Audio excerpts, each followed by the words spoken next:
मेरा camera on कर ठीक।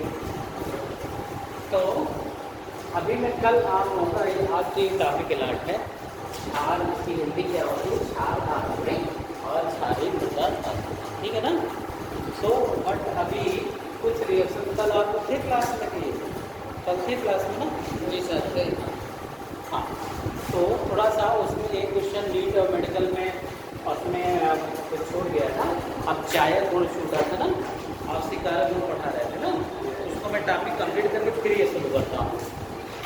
हाइड्रोजन पेरोक्साइड का जो हाँ बेटा आपसी कारक पढ़ा रहे, हाँ आपसी कारक पढ़ा रहे थे। अब चायक गुण, दो तीन रिएक्शन है इसकी, यही करनी है। अब चायक गुण, अच्छा आपसी कारक गुण में कल मैंने आपको बताया था आपसी कारक क्या होते हैं जिनका अपचयन होता है, बताया था ना। जैसे अपचयन कब होगा, जब इससे एक ऑक्सीजन निकल के बाहर हो जाए ना, ये देखिए H2O में टूट जाए और नवजात ऑक्सीजन में टूट जाए, है ना, तभी ये कौन सा गुण दिखाता था, आपसी कारक ना। अच्छा अब आप जो गुण पढ़ने जा रहे हैं, अब अपचायक गुण पढ़ने जा रहे हैं। कौन से गुण पढ़ने जा रहे हैं, अपचायक ना। इसका मतलब ये अब उसका जस्ट क्या होगा, उल्टा होगा पहले चीज ना। देखिए अब यहाँ पे ये आपसी कारक होता है, आपसी कारक भी पदार्थ होते हैं जिनका अपचयन होता है। कल ऑक्सीकरण और अपचयन के बारे में थोड़ा सा बताया था कि जब किसी यौगिक में ऑक्सीजन जुड़ता है तो ऑक्सीकरण होता है। क्या होता है, ऑक्सीकरण। और जब हाइड्रोजन या कोई धन विद्युत तो हाँ हाइड्रोजन या कोई धन विद्युत जुड़ता है तो अपचयन होता है। अब जिसका अपचयन होता था उसे आपसी कारक कहते थे और जिसका ऑक्सीकरण होता था उसे अपचयन। तो अब इन गुणों में देखिए ये क्या करेगा, अपचयन गुणों में क्या करेगा ये देखिएगा। जैसे H2O2 है, ये वाटर जब ये डिकम्पोज हो जाएगा, अच्छा पहले रिएक्शन में समझिएगा, पहले देखिएगा सिल्वर ऑक्साइड से क्रिया, सिल्वर ऑक्साइड से, सिल्वर ऑक्साइड से क्रिया,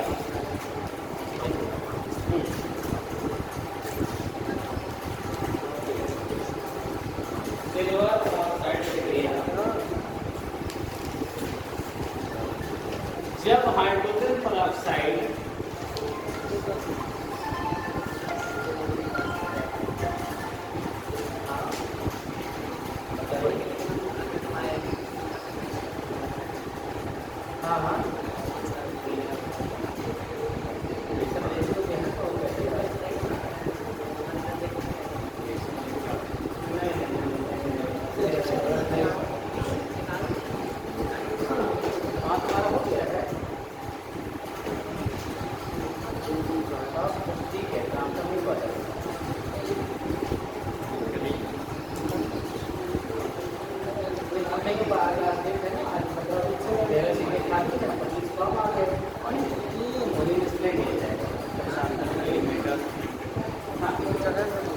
बात करो जी, बात करो, लिखो जरा। जब हाइड्रोजन पेरोक्साइड सिल्वर ऑक्साइड से क्रिया करता है, सिल्वर ऑक्साइड से क्रिया करता है, सिल्वर ऑक्साइड, तो यह सिल्वर ऑक्साइड को सिल्वर में, सिल्वर ऑक्साइड को सिल्वर में अपचयित कर देता है।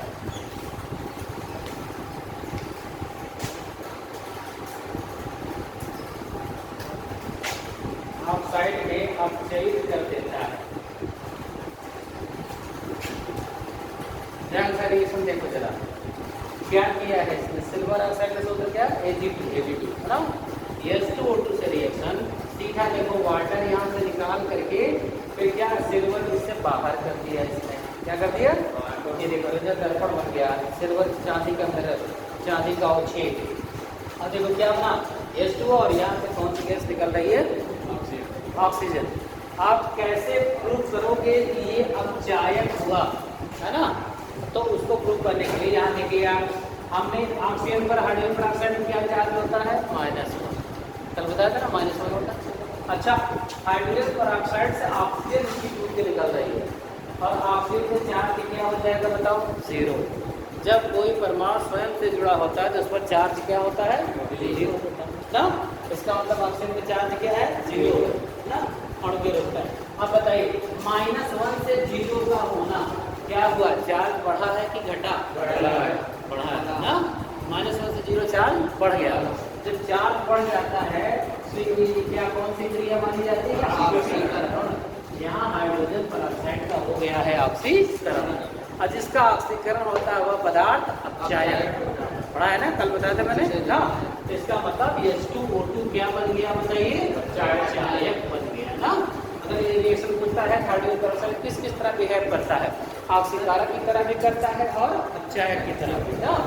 अब यहाँ देखिए तो फिर ये कैसा व्यवहार करेगा? सिल्वर ऑक्साइड क्या बनेगा बताइए?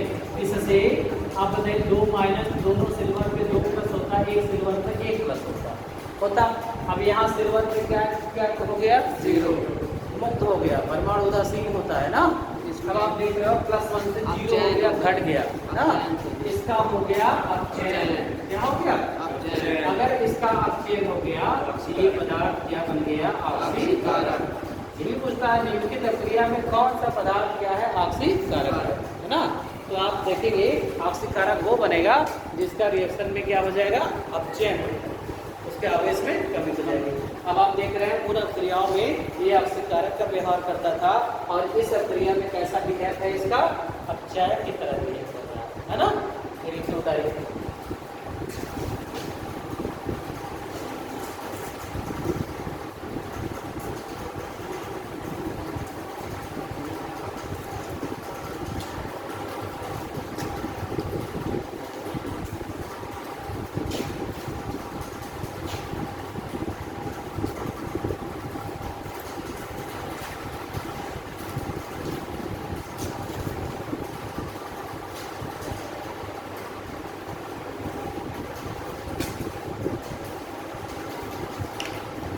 बना लिए?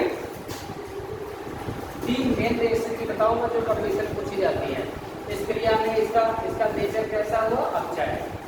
दूसरी क्रिया थी पोटेशियम फेरीसाइनाइड से क्रिया। Potassium ferricyanide. कल सूत्र आपने पढ़ा था इसका, क्या सूत्र है? फेरो का K4 होता है और फेरी का K3 है ना, और बाकी अंदर वाली चीज सेम होती है, ठीक है ना।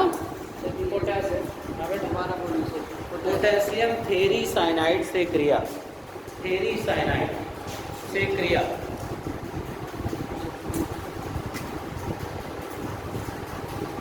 पोटेशियम फेरीसाइनाइड के क्षारीय विलयन में जब हाइड्रोजन पेरोक्साइड प्रवाहित की जाती है, जब हाइड्रोजन पेरोक्साइड प्रवाहित की जाती है, पोटेशियम फेरीसाइनाइड के क्षारीय विलयन में, पोटेशियम फेरीसाइनाइड के क्षारीय विलयन में जब हाइड्रोजन पेरोक्साइड प्रवाहित की जाती है तो पोटेशियम फेरोसाइनाइड बनता है। पोटेशियम फेरोसाइनाइड बनता है। पोटेशियम फेरोसाइनाइड बनता है।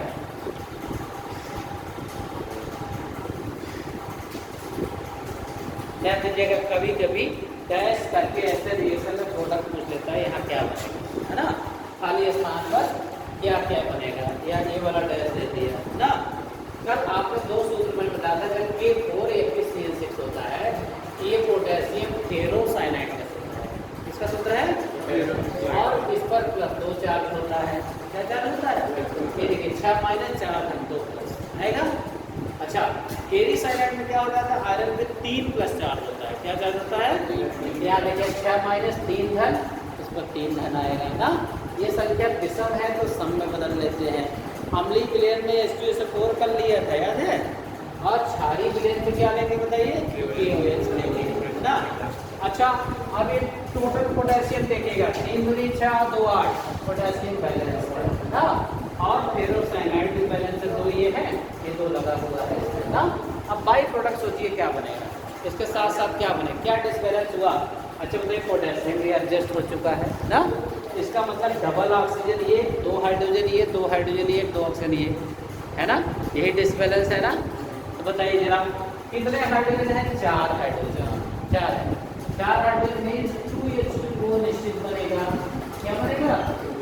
अच्छा बताइए, क्या अभी ऑक्सीजन बैलेंस हुआ, नहीं, कितने 2 2 4 थे, यहाँ 2 आए हैं, इट मीन्स यहाँ निकलेगी कौन सी गैस, ऑक्सीजन, है ना।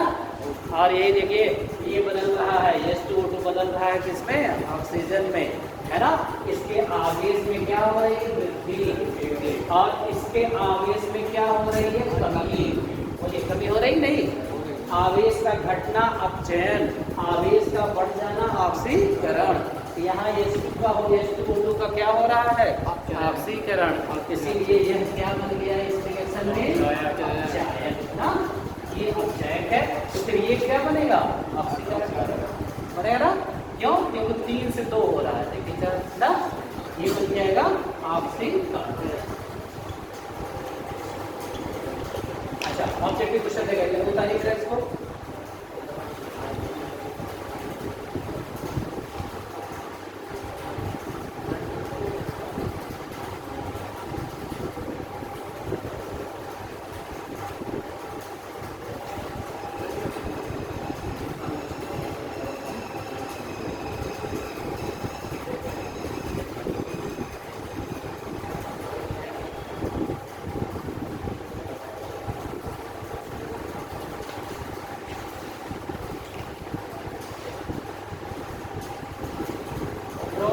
प्रक्रिया में वे कौन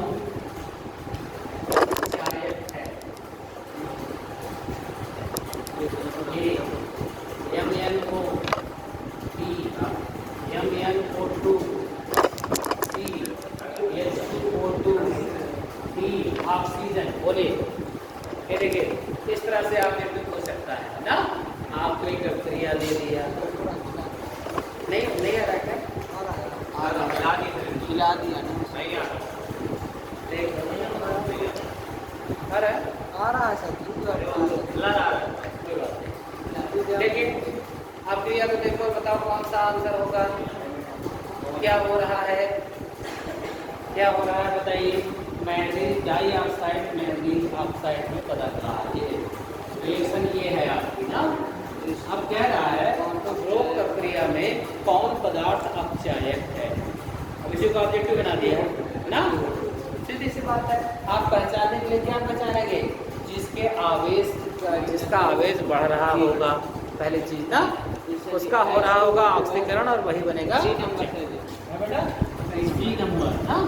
अब देखिए ये क्यों नहीं, क्योंकि यहाँ +4 है और ये +2 हो रहा है, आप देख रहे हैं +2 -2, क्यों, 4 से 2 घट गया 4, तो इसका हुआ अपचयन ना, ये पदार्थ बन गया ऑक्सीकरण। अगर इसी में यहाँ अपचय की जगह हटा देते, कहते हैं ऑक्सीकारक कौन है बताओ, क्या जवाब होता है, है ना।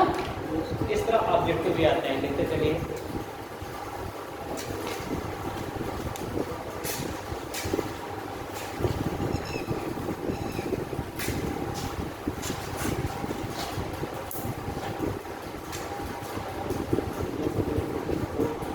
रिएक्शन विथ ओजोन,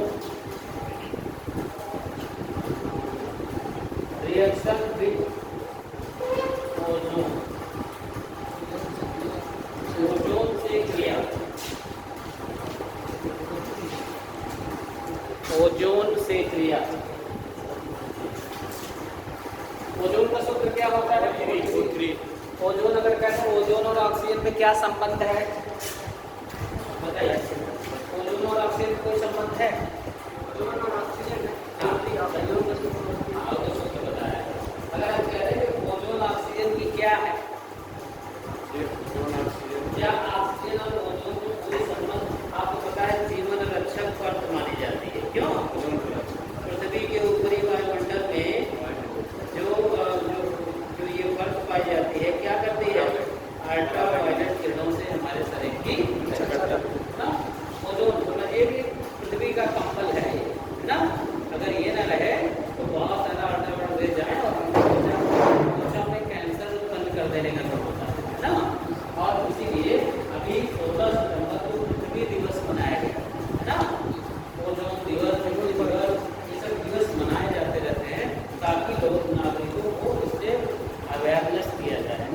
जानकारी दी जाए कि क्या कारण है कि ओजोन लेयर क्षरित हो रही है। अंटार्कटिका में 10 किलोमीटर एरिया में होल हो गया है ओजोन परत में ना, और जिससे वहाँ के लोग पलायन करते जा रहे हैं ना। उसकी वजह क्या है? जो आप डीप फ्रीजर इस्तेमाल करते हैं घरों में, फ्रिज और कूलर है ना, तो मेनली फ्रिज से है ना जो एक गैस निकलती है उसे फ्रियान कहते हैं। कौन सी गैस होती है? फ्रियान 12, उसका पूरा नाम है फ्रियान 12। ये इसका सूत्र होता है CF2Cl2, ये देखिए, और 60 में कह देते हैं CFC, क्लोरोफ्लोरोकार्बन। क्या कहते हैं? क्लोरोफ्लोरोकार्बन। यही गैस जब फ्रिज से निकलती है तो ऊपर जाकर के ओजोन परत को काटती है। हेलो, हाँ हाँ, अरे ये आप बता रहे हो पास है दरवाजा खोल के देखिए कौन सा,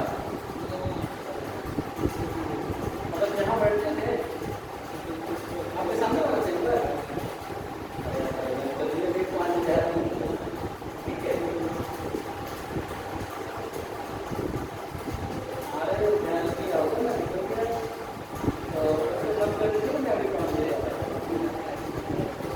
हाँ। तो ये जो सही देखिए क्या है? क्लोरोफ्लोरोकार्बन, इसी को 60 में कहते हैं CFC। यही ओजोन परत के क्षय के लिए क्या होती है? जिम्मेदार है ना। जाती है तो ओजोन को अपघटित डिकम्पोज कर देती है O2 में और नवजात ऑक्सीजन में। ये देखिए ओजोन ऑक्सीजन बदलने लगता है इसकी उपस्थिति है ना। आप कहते हैं ओजोन लेयर का क्षरण शुरू है ना। और ये एलोट्रॉप है। एलोट्रॉप मतलब अपर रूप सुना है ना, जैसे कार्बन के क्रिस्टली अपर रूप हीरा और ग्रेफाइट है ना, अपर रूप है ऑक्सीजन का, यानी एक से ज़्यादा रूपों में पाया जाना अपर रूपता कहलाता है एलोट्रॉपी है ना। तो ऑक्सीजन का ओजोन अपर रूप है, एक और ऑक्सीजन इसका जुड़ा हुआ है ना, और आप समझ सकते हैं। तो उसी से रिएक्शन कराने जा रहे हैं H2O2 का, देखिए क्या होता है। देखिए जब ओजोन की क्रिया हाइड्रोजन पेरोक्साइड से कराते हैं, जब ओजोन की क्रिया हाइड्रोजन पेरोक्साइड से कराते हैं, हाइड्रोजन पेरोक्साइड से कराते हैं, तो दोनों पदार्थों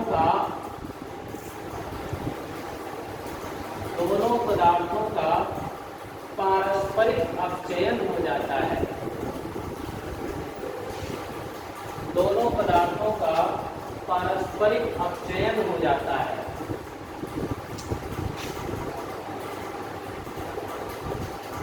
पारस्परिक अपचयन, ये क्रिया, ये इसको नाम दिया जाता है म्यूचुअल रिडक्शन। म्यूचुअल रिडक्शन हो जाता है। यहाँ ध्यान से देखिएगा, यहाँ ऑक्सीजन घट रहा है ना। अच्छा, O3 से O2 बदल रहा है ना। ये तो बैलेंसिंग है, 2 हमने लगाया है क्योंकि यहाँ देखिए 3 2 5 ऑक्सीजन, यहाँ देखिए 4 और 1 5 ऑक्सीजन ना। लेकिन हो क्या रहा है? ओजोन से ऑक्सीजन टूट करके निकल रहा है, यानी ऑक्सीजन घट रहा है ना। अच्छा बताइए, जब ऑक्सीजन का जुड़ना ऑक्सीकरण होता है तो ऑक्सीजन का निकलना, इसका मतलब अपचयन होता है। बताइए इस क्रिया में ओजोन का क्या हुआ? अपचयन हुआ है ना। अच्छा एक बात और, अगर ओजोन का अपचयन हुआ तो H2O2 का क्या हो रहा है? देखिए इसका भी हो रहा है -1 से -2, इसका भी अपचयन हो रहा है ना। यानी दोनों पदार्थों ने एक दूसरे का क्या कर दिया? अपचयन कर दिया है ना।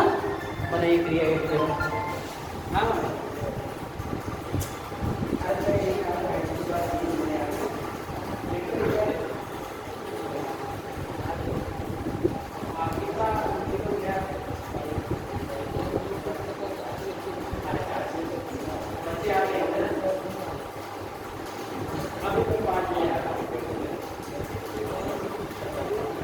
तो आप इस क्रिया में क्या देख रहे हैं?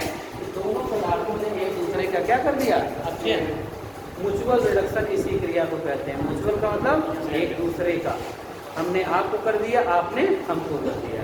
और दोनों पदार्थ, अच्छे बताइए, कभी कोई पूछता है ऐसे रिएक्शन देके पूछेगा इस क्रिया में बताइए कौन अपचायक है और कौन ऑक्सीकारक है।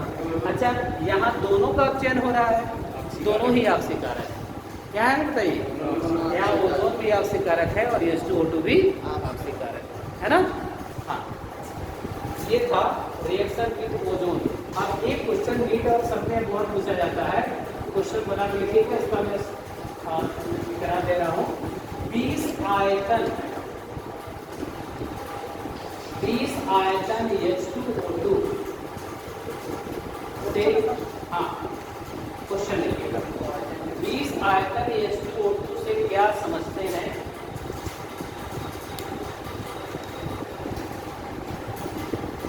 20 आयतन H2O2 से क्या समझते हैं। इस आयतन को प्रतिशत सांद्रता में बदलिए।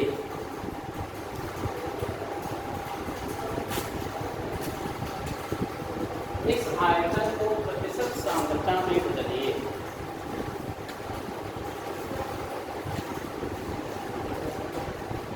ध्यान दीजिएगा, अब ये किसका आयतन है, ये क्या है। इसकी H2O2 की जब सांद्रता माइनस बनाते हैं तो आयतन प्रतिशत के रूप में निकाली जाती है ना।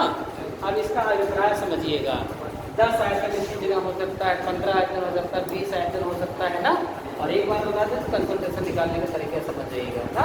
देखिए होता क्या है, एनटीपी के नाम सुना होगा आपने, नॉर्मल टेम्परेचर एंड प्रेशर, है ना। तो एनटीपी पर एक मोल H2O2 के विद्युत अपघटन से, एक मोल H2O2 को विद्युत अपघटन कराएं तो जितना ऑक्सीजन निकलता है किस पर, एनटीपी पर ना। एक्चुअली ये H2O2 का आयतन नहीं है, ये आयतन है ऑक्सीजन का निकलना। क्या है इसका, है ना। एक मोल इसका विद्युत अपघटन कराएं एनटीपी पर जितना मोल ऑक्सीजन प्राप्त होगा, जैसे इसका मतलब 20 आयतन लिखा है, इसका मतलब है कि एक मोल H2O2 के विद्युत अपघटन से एनटीपी पर 20 मिली ऑक्सीजन का प्राप्त होना। क्या किसका प्राप्त होना, यानी ये आयतन एक्चुअली में H2O2 का नहीं होता, इसके विद्युत अपघटन से प्राप्त किसका होता है। अच्छा देखिए जरा विद्युत अपघटन होगा कैसे, पहले समझ लीजिए, दूसरी बात अपने आप निकालेंगे आप। H2O2 का हमको वैद्युत अपघटन करना, क्या करना है, वैद्युत अपघटन का मतलब क्या होता है, विद्युत द्वारा उसके बांड को तोड़ देना, है ना। विद्युत अपघटन माने टूटना, बाय इलेक्ट्रिसिटी, है ना। अब बताइए, अब आप ऐसे अभी तोड़ रहे थे तो बताइए H2O और नवजात ऑक्सीजन निकल रहा था, क्या निकल रहा था, इसका मतलब अभी ये रिक्वेशन वाले ऑक्सीजन गैस नहीं निकल रही है, अभी नशा ऑक्सीजन निकल रही है ना। अब बताइए इसका मतलब यहाँ हम ले लें ट्वाइस, क्या ले लें, अब यहाँ क्या होगा, 2H2O प्लस यहाँ पर कौन सी गैस निकलेगी, O2, है ना। इसका मतलब है कि यहाँ पर भार के अनुसार, अभी परिकलित समीकरण में करा देता हूँ, लिखवा देते इसका मतलब क्या है। यहाँ देखिए भार के अनुसार देखिए 2 इंटू इसका परमाणु भार 2 हाइड्रोजन का, 32 इसका, 32 2 और देखिए 32 32 2 34 34 गुणे 2 68, है ना। कितना 68 ग्राम H2O2 से एनटीपी पर, किस पर बताइए, एनटीपी पर 1 मोल ऑक्सीजन प्राप्त हो रही है। कितना मोल प्राप्त हो रही है, क्योंकि हमको करेक्ट करना है H2O2 का हमको ऑक्सीजन का मिलना ना। अच्छा 1 मोल का आयतन, आपने सुना होगा मोल कॉन्सेंट बड़ा होगा। किसी भी गैस के एनटीपी पर 1 मोल का आयतन 22.4 लीटर के बराबर होता है ना।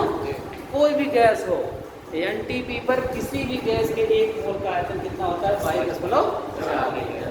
अच्छा 22.4 लीटर बराबर 22,400 ml, क्यों पता है, मिली में यही होगा ना। और ये जो आयतन है वो मिली में है ऑक्सीजन का, क्या है बताइए, ऑक्सीजन का है मिली में आयतन। अभिप्राय ये है कि 1 मोल के वैद्युत अपघटन से एनटीपी पर 20 मिली ऑक्सीजन प्राप्त हुई है, वही 20 आयतन है। अच्छा अब इसको हम इधर ला दें, देखिए भार प्रतिशत बदल रहे हैं, इस आयतन को भार प्रतिशत में कैसे बदलेंगे आप बताइए।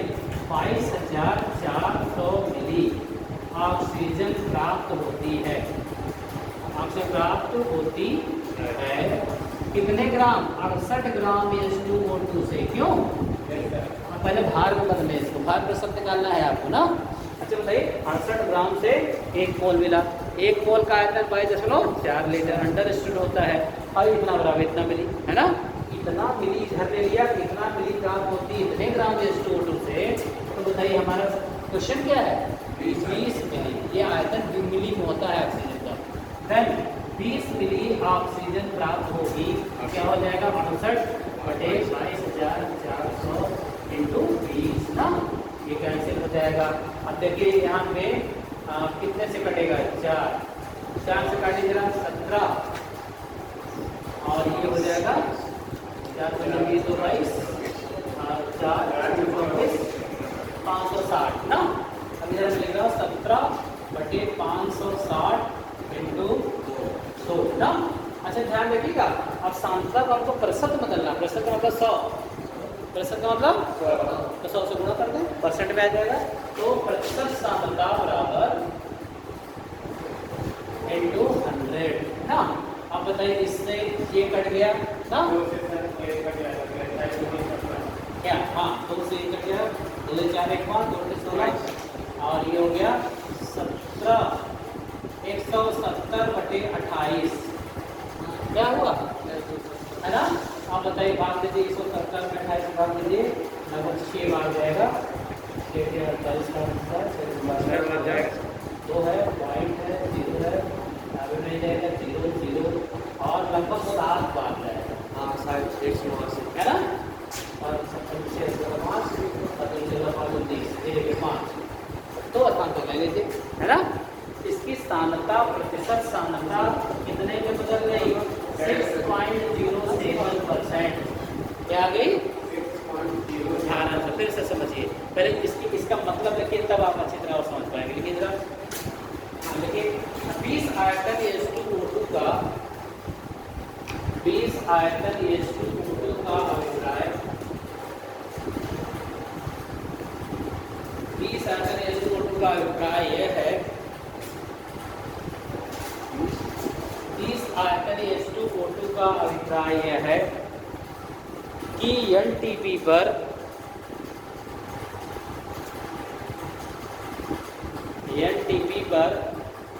एक मोल हाइड्रोजन पेरोक्साइड के,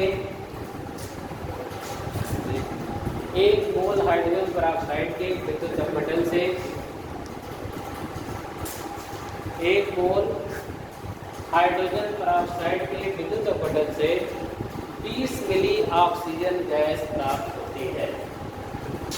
20 मिली ऑक्सीजन गैस प्राप्त होती है।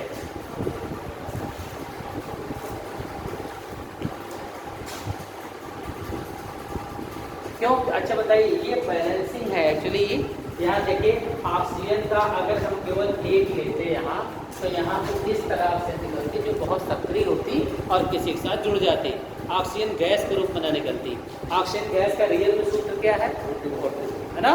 तो पहले हमने समीकरण बनाया, है ना, कि ऑक्सीजन गैस किस समीकरण से निकलेगी, ठीक है ना। अच्छा देखिए, तो आया यहाँ पे 2 H2O2 से निकलेगा, क्यों, देखिए twice molecule of water 1 mole of oxygen ना। अच्छा आपने देखा इसका भार निकाल लिया, इसके परमाणु भारों को क्या कर दिया, जोड़ दिया। हाइड्रोजन एक होता 2 हाइड्रोजन 2 ले लिया, 16 दूनी 32 ले लिया, 32 जो 34 में 2 से गुणा कर दिया, कितना ग्राम आया, 68 ग्राम, है ना। 68 ग्राम H2O2 से 1 मोल ऑक्सीजन प्राप्त हो रही है, और 1 मोल का आयतन 22.4 लीटर के बराबर या 2400 ml के बराबर ना। और ये 20 आयतन कहता है कि हमको 20 मिली ऑक्सीजन NTP पर मिली है ना। अब उसको भार प्रतिशत में हमको बदलना था ना। वही इतना मिली प्राप्त हो रही है, इतने ग्राम से 68 ग्राम से, ये देखिए समीकरण लिखा है ना। तो 20 मिली कितने से प्राप्त होगी, कितने ग्राम से, ये काट पीट दिया, और कितना ग्राम आ रहा था, ये देखिए। अब ये देखिए ये 100 से गुणा किया गया है ना, ये आया होगा ऐसे 0.067 ऐसे आया होगा ना, 6.7 प्रतिशत आ रहा है ना, 6.07। तो बताइए ये आया होगा, अगर इसको कैलकुलेट करेंगे ना 100 से बिना गुणा किए हुए, है ना, तब ये वैल्यू आएगी। और जब 100 से गुणा कर दोगे तो वही ये ऐसे वाली आएगी 6.07 आ जाएगा, है ना। आपने देख लिया, हमको प्रश्न में बदलने के लिए 100 से क्या करना पड़ा, पूरा करना पड़ा, है ना। अगर अब आपसे क्वेश्चन पूछे 15 आयतन H2O2 को प्रतिशत सांद्रता में बदलिए। चलिए करके दिखाइए, कुछ सवाल आए होंगे ऑब्जेक्टिव में। अब आप ये उतारिए और ये करके मुझे दिखाइए। हाँ, 15 आयतन H2O2 को प्रतिशत सांद्रता में बदलिए। तो वेरिएशन आपके सामने है, सेम टू सेम नहीं करा सकते, थोड़ा भाग थोड़ा अलग हो जाएगा।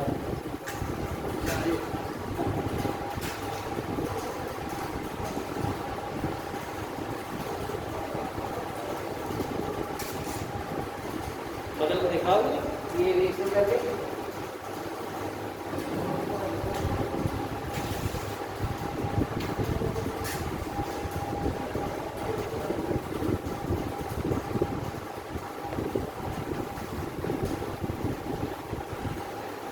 अच्छा, अंदाज में हमारा करिए कभी 20 आयतन की सांद्रता है 6.07 है ना, इसका मतलब इसका थोड़ा सा कम आएगा, क्यों है ना, निकालिए।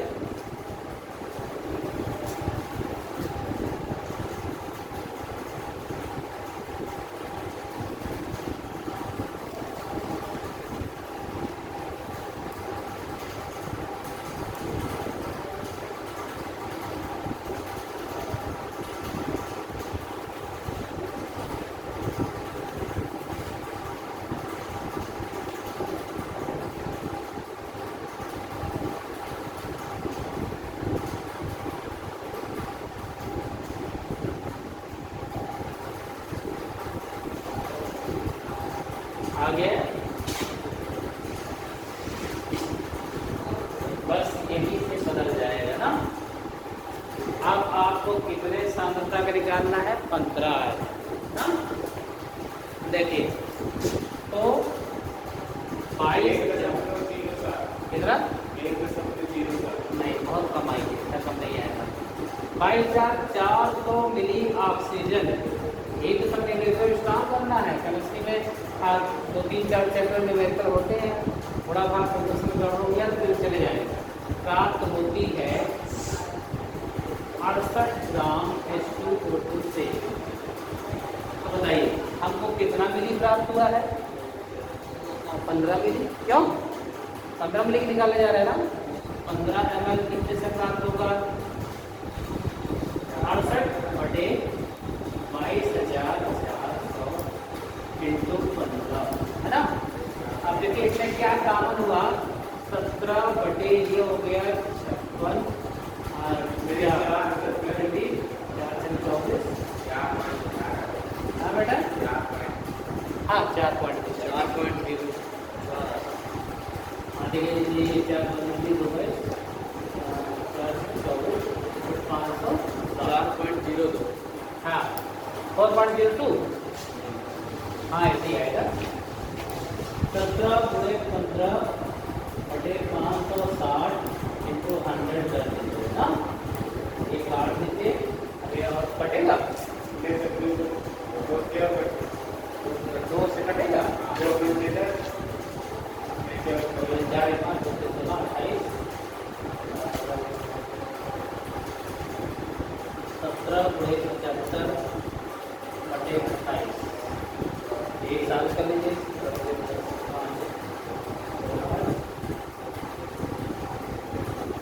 सर यहाँ पे डबल 560 में डबल दिन 4 से काटा आपने। हाँ 462 4 के बीच 4 से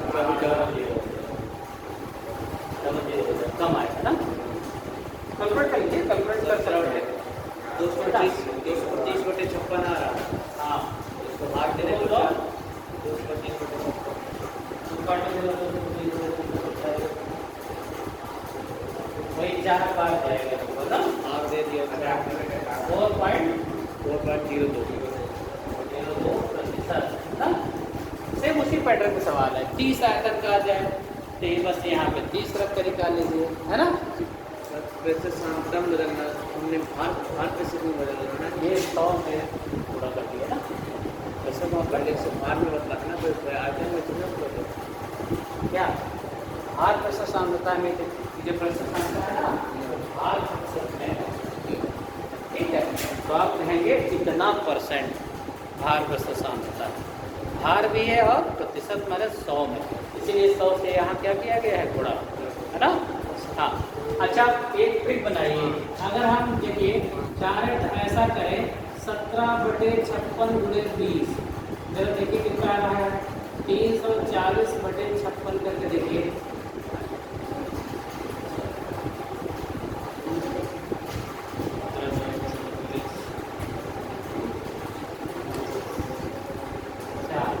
वही आएगा सर जी 225 की जगह सर जी कहाँ से 17 × 15 किया है। हाँ, फिर से करने पड़ेगा तो क्या आप गुणा कर लो, 255 आता है इधर है 255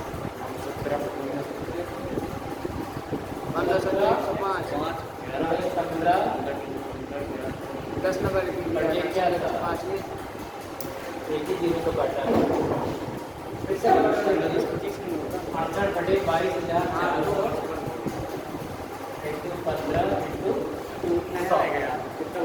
चलो ये काट दो, डबल जीरो दोनों, ठीक है ना। अब ये 17/56 आ जाएगा। अरे ये 100 से बड़ा क्या परसेंट बता देंगे, 2 जीरो से हटा दिया 17 हो गया, और 4 × 5 = 20, 2/4 से 2 ये देखो 17/56 × 15 ये आ गया, है ना। 17/50 5 17 8 17 17 17 8 25 वही 255 आएगा बेटा। हाँ सर जी वही तो हम कह रहे थे 25। हाँ 255/56 अब ये आएगा भाग पे तो पॉइंट आ जाएगा, कितना आएगा, 0 1 7 0 2 ले लो ना।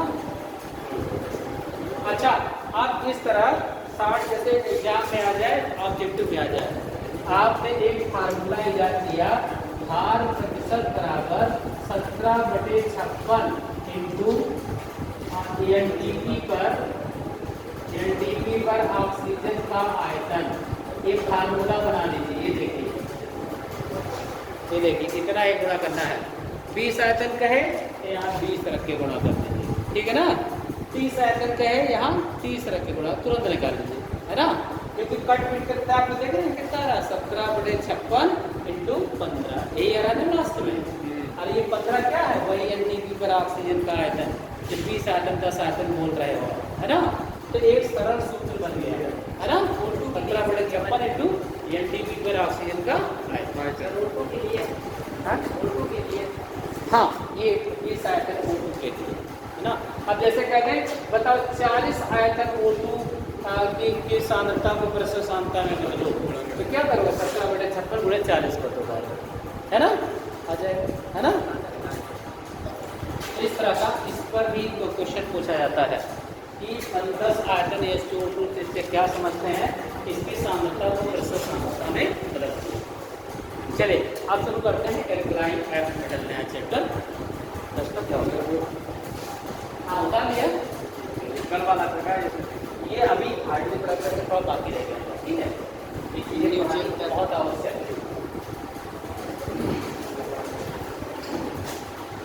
अब आप पढ़ने जा रहे हैं तो एक फार्मूला बन गया, डायरेक्ट निकालने का।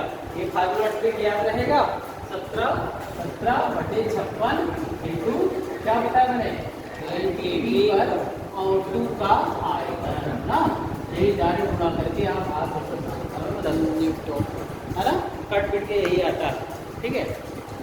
Alkali metal and alkaline earth metal, पहले एल्कली मेटल क्या होती है, कहाँ है इनका पोजीशन क्या है, एल्कली मेटल क्या है, क्षार धात्विक, लिखिएगा इंट्रोड्यूस करिए क्षार धातु को, ऐसी धातुएं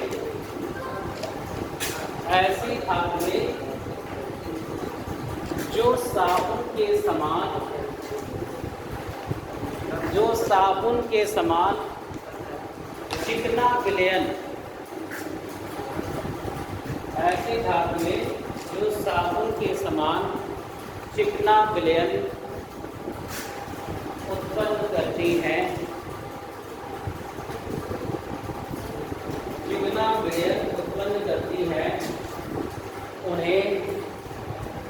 क्षार धातुएं कहते हैं, उन्हें क्षार धातुएं कहते हैं। इन धातुओं में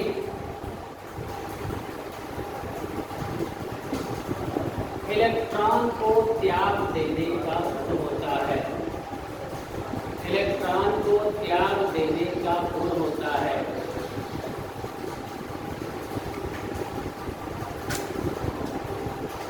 आवर्त सारणी में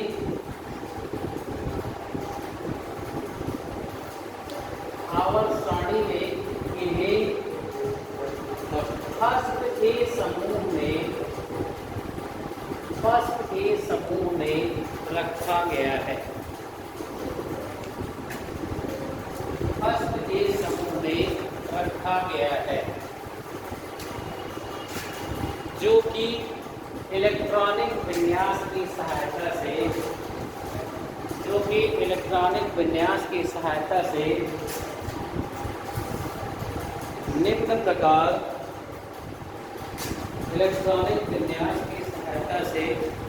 प्रकार स्पष्ट किया जाता है।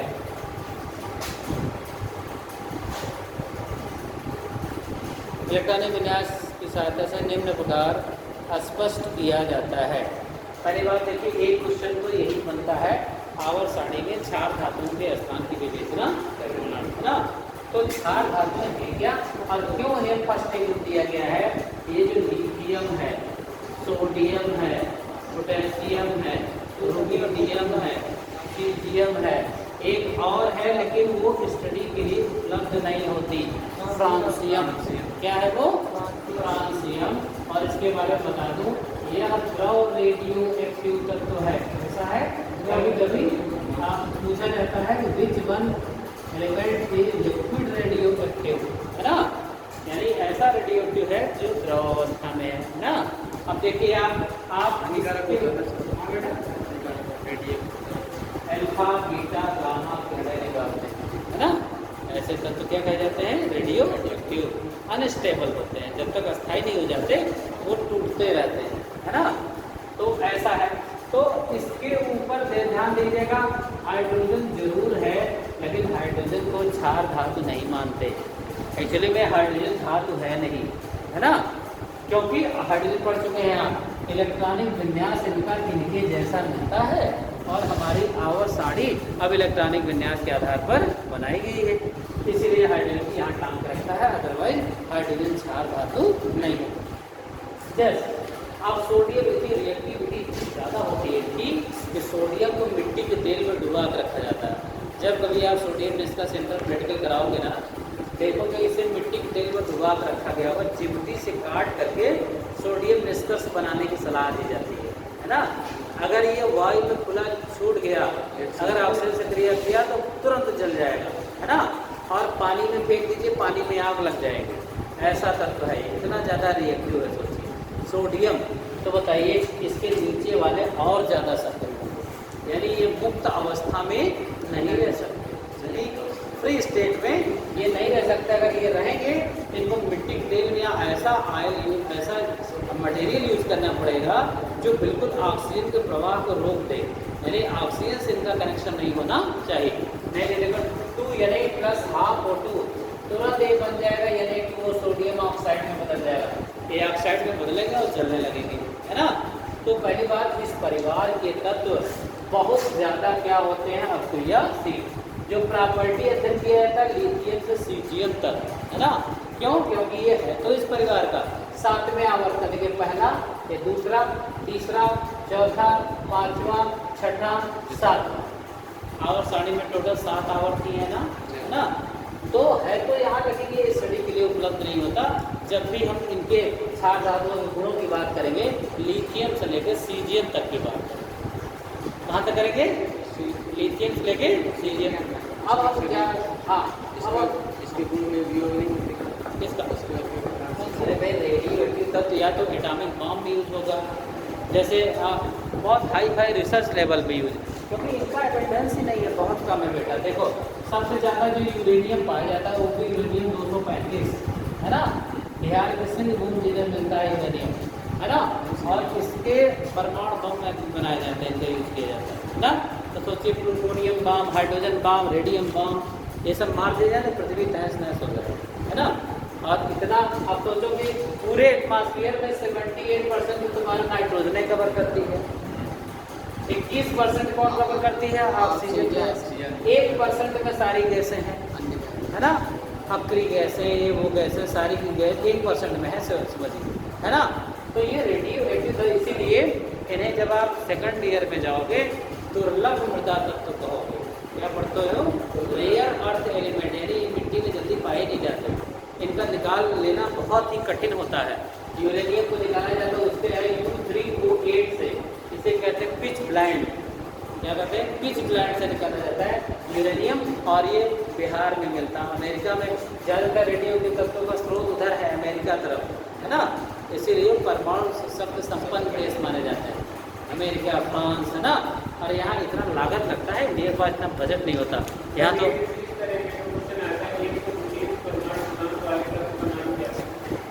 हाँ, तो पीरियड टेबल में आपको बता दूँ, चाहे जिसका कर लीजिएगा, अभी इलेक्ट्रॉनिक विन्यास अभी मैं थोड़ा सा शुरू कर मैं बताता हूँ, IPSC नाम इनका कैसे लिया जाता है ना। तो आप सब तत्व का लिख लेंगे, क्योंकि 100 जब पीरियड टेबल की खोज हो रही थी, 104 वाले तत्व की जब खोज की गई, विवाद हो गया, है ना। फ्रांस वाले अपने देश के वैज्ञानिक के नाम पर रखना चाहते थे पुरुषाटोवियम, पुरुषाटोवियम इसका नाम रखना चाहते थे, है ना। और अमेरिका वाले चाहते थे अपने देश में रदरफोर्ड के नाम पर रदरफोर्डियम रखना चाहते थे, है ना। तो दोनों देशों के मध्य क्या हो गया, विवाद हो गया। तो कहा गया अब ये नॉमेनक्लेचर की ये प्रणाली अब नहीं चलेगी, अब ऐसा कोई सिस्टम बनाए कि ना आपको आपत्ति हो ना आपको आपत्ति हो। इंटरनेशनल जैसे आप IPSC पढ़ते हैं उसमें ऑर्गेनिक वाले में ना, तो इनका भी IPSC नाम करने का तरीका ईजाद किया गया, है ना, कि 100 के ऊपर वालों का नामकरण आप कैसे करोगे, है ना। 100 या 100 के ऊपर जितने भी तत्व खोजे जा रहे हैं उनके IPSC नाम लिखे जाते हैं। कैसे नाम लिखे जाते हैं, और आप जानते हैं पूरा international union of pure and applied chemistry है, पूरे विश्व में ये फेमस पद्धति मानी जाती है IPSC की ना। उसके लिए कुछ नंबरों को शब्द सुझाव दिए गए, जैसे 0 को कहा गया निल, क्या कहा गया, निल। 1 को कहा गया अन, है ना। 2 को कहा गया बाई, है ना। ध्यान रखें कि ये ऑर्गेनिक से थोड़ी सा अलग है ना। जैसे वहाँ पे ऑर्गेनिक में 1 को मोनो, 2 को डाई, 3 को ट्राई, 4 को टेट्रा, पेंटा, हेक्सा, हेप्टा, ऑक्टा, नोना, डेका, इस तरह बोला जाता है। लेकिन यहाँ टर्मिनोलॉजी कुछ बदल जाती है। यहाँ 1 को अन, 2 को बाई, 3 को ट्राई, 4 को यहाँ बोला जाता है क्वाड, क्या बोला जाता है, क्वाड।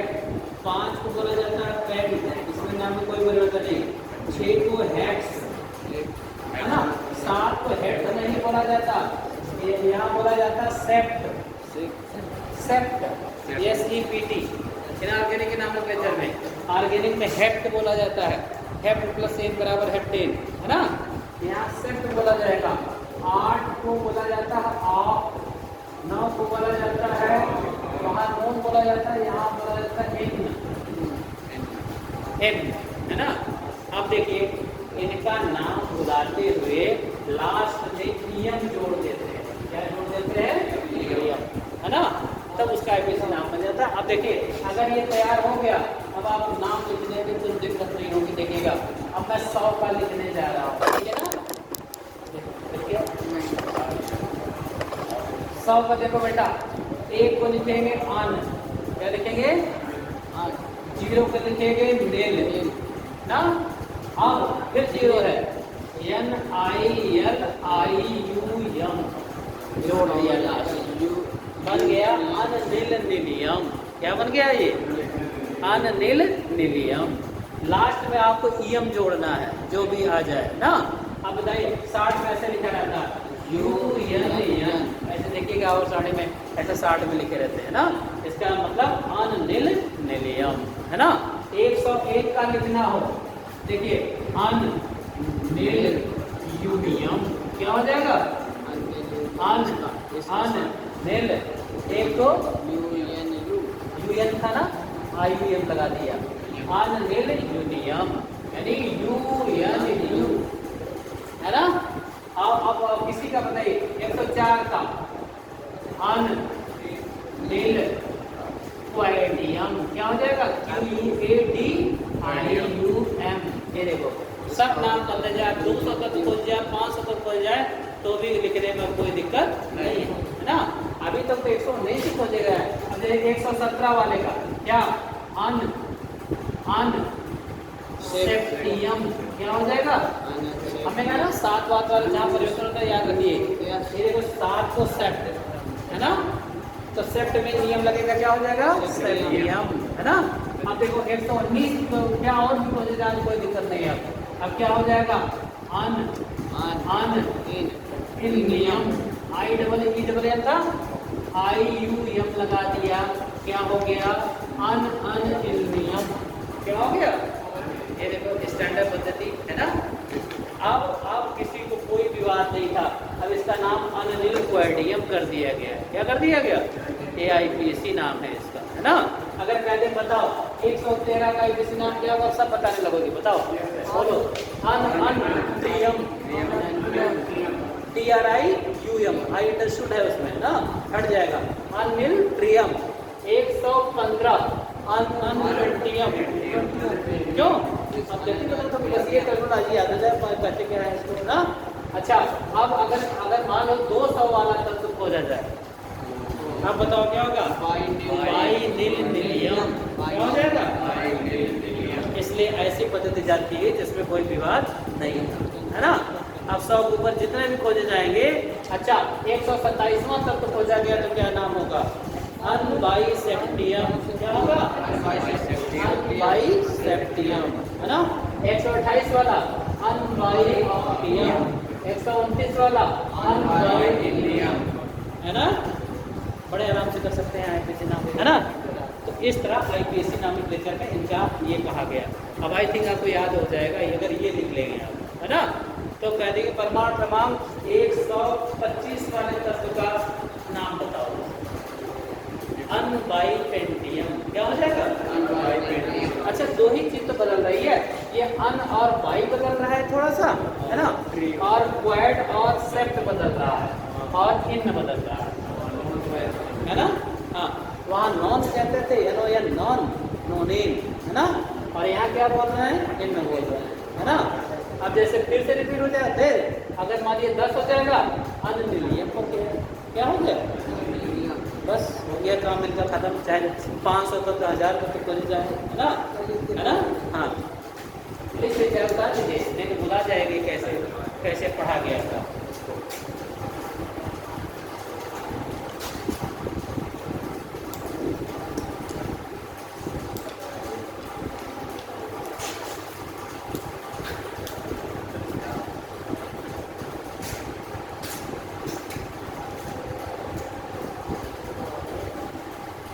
लगातार पढ़े रहिए। केमिस्ट्री को से इंटरेस्ट आ रहा है कि नहीं आ रहा? आ रहा है सर। आ रहा है ना।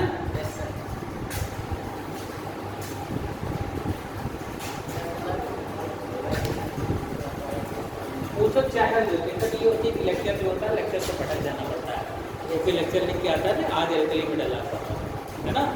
तो कभी कभी जब लेक्चर कवर नहीं हो पाता तो फिर मज़ा नहीं आती सीक्वेंस। हाँ सर आपकी वीडियो कहाँ पे देखेंगे?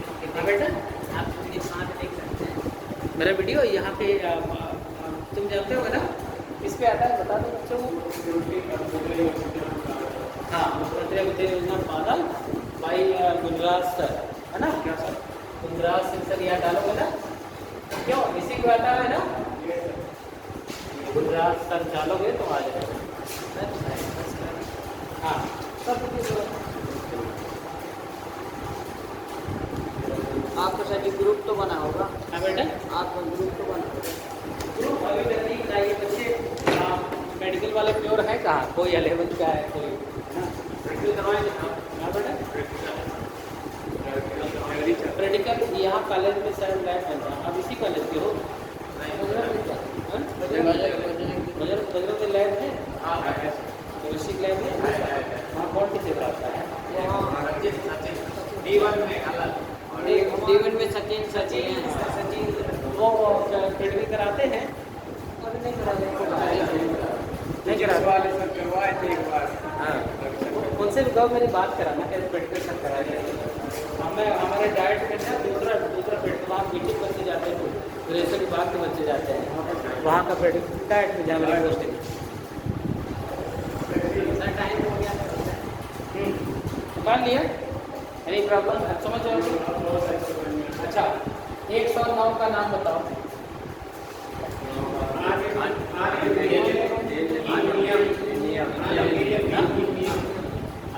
102 का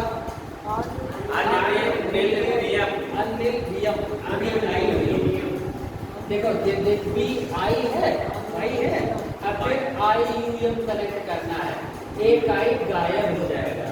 जैसे वहाँ इंग्लिश नहीं होता था कि जब दो स्वर आ गए तो पिछले वाले स्वर को हटा देते थे ना, ऐसे यहाँ जब दो आई दो बार आ रहा था ना, एक को हमने क्या कर दिया रिमूव, बी एम हो गया, B I U M B M ना आ गया ना। हाँ तो आप पढ़ रहे थे, हम छाल धातु के बारे में चर्चा कर रहे थे। छाल धातु में अभी इसके गुणों के बारे में बताएंगे, पहले पोजीशन बताना चाहते हैं ना।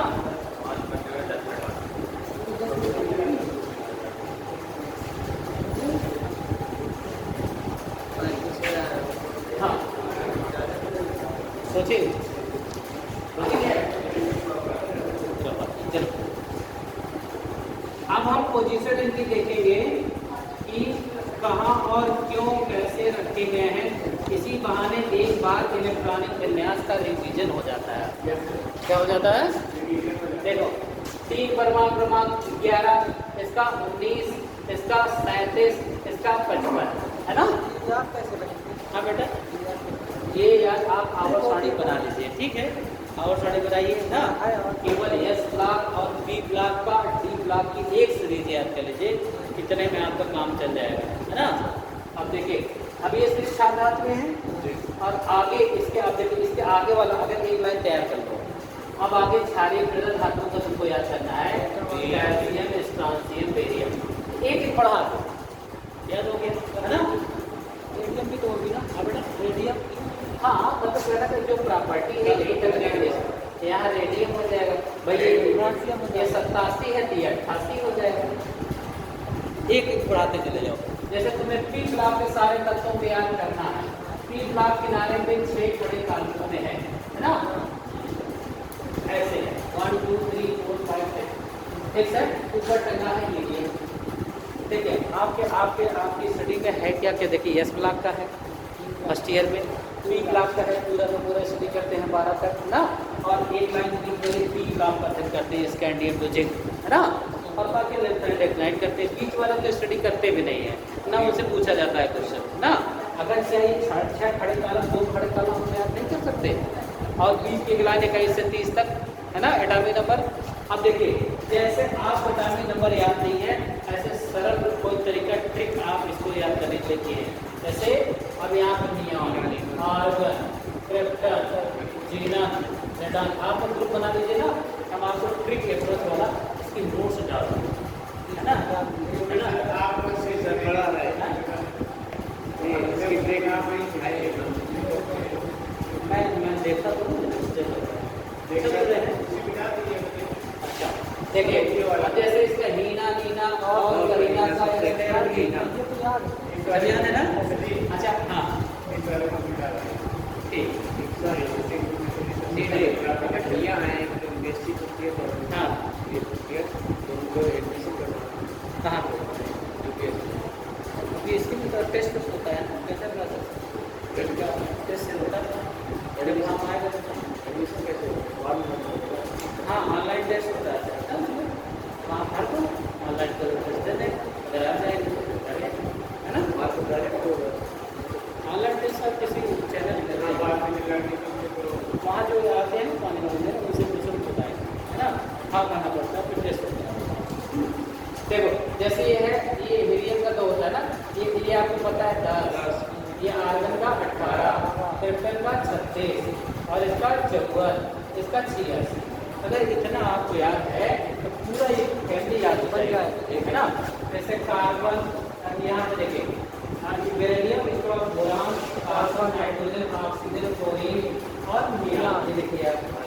तो आपको अब इसके परिवार के बैगन, आलू, गाजर, तिल, है ना। आप शॉर्टकट कैसे पढ़ते हो, देखो पूरे बोरान फैमिली लिख गई है ना।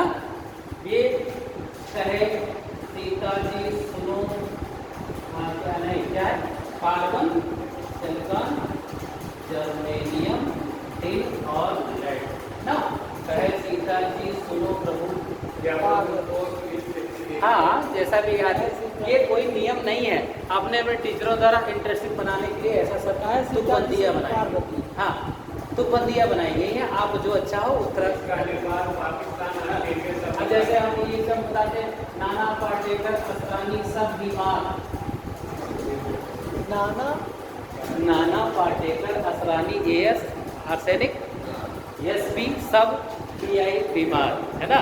ये सब खलनायकों हीरो के नाम है, तो बच्चों को थोड़ा सा आसानी से याद हो जाता है ना।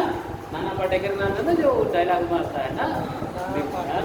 और ये नाना पाटेकर, असरानी जो हास्य अभिनेता है ना, फिल्म का ना, सब बीमार, है ना। ये देखिए नाइट्रोजन फैमिली आपके तैयार हो गई ना। उससे टीटू, ये भी सुना होगा। To oxygen, sulphur, selenium, tellurium, polonium, है ना। ये हो गया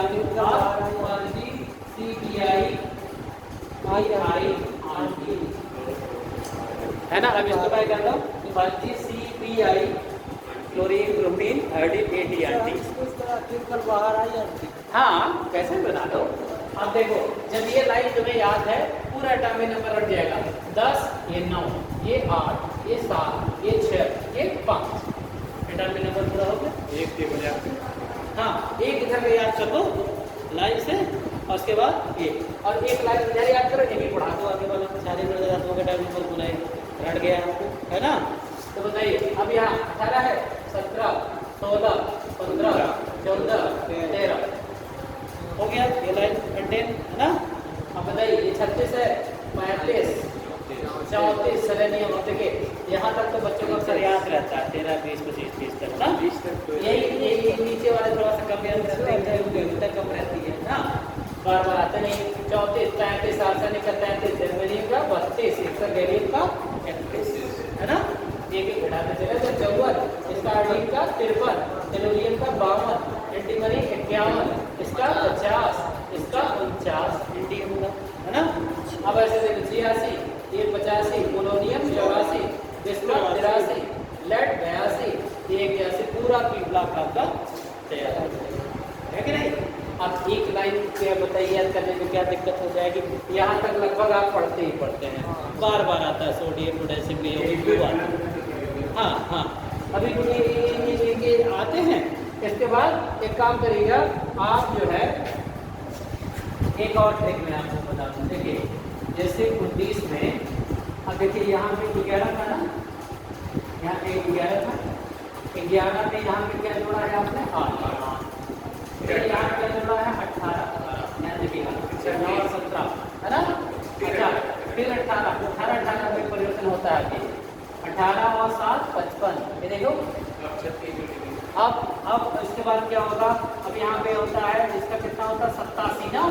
आप बताओ ये क्या जोड़ोगे अब यहाँ पर, 25 ना, 18 ही जोड़ेंगे, 18 ही जोड़ेंगे। इसकी प्रॉपर्टी को देखिएगा, नहीं किया थी, इससे हो सकता है कि ये ना जोड़ पाता हो। तो आप क्या है, नीचे वालों को क्या क्या जोड़ते चले जाए, सोडियम का 8, 18, 18, हाँ ठीक है। अब बताइए 8, 18 ये पूरा याद हो गया। अब उसके बाद एक एक बढ़ा दो, सारे धातु का परिवार तैयार है। हाँ, 3 बार 4, 11 बार 12, 19 बार 20, है ना, 37 बार 38, है ना। और सीजियम 55 है तो बेरियम 56, ये 87 है तो वो 88 हो गया। दोनों क्षारीय मृदा धातुओं का पूरा तैयार, है ना। और इसके बाद जो ये एटॉमिक नंबर आ रहे उनका इलेक्ट्रॉनिक विन्यास कर दो, बता दो कि ये देखिए ऐसा है, इसको इसीलिए यहाँ पर रखा गया है। अब जैसे हम करने जा रहे थे, अब पूरा पी ब्लॉक का एटॉमिक नंबर तैयार हो गया, आप एस ब्लॉक का तैयार हो गया। एक लाइन 21 से 30 तक रख लीजिए डी ब्लॉक, है ना। और फाइनल में जब जाए 4 या 4 वो उसका भी तरीका मैं बता दूंगा, है ना। CEPR NDPM जो 4 या ब्लॉक एलिमेंट है सबका मैंने मतलब कि उस तरह बनाया हुआ है। ECS रटवाने के बच्चों को बताता हूँ, लिखवा सरकाना मांगे एल्युमिनियम मैग्नीज को जिनसे आरन देखे सीटी कोबाल्ट के घर, है ना, पूरी ECS इलेक्ट्रॉनिक सीरीज रट जाएगी आपको ना, कौन ऊपर है कौन नीचे है।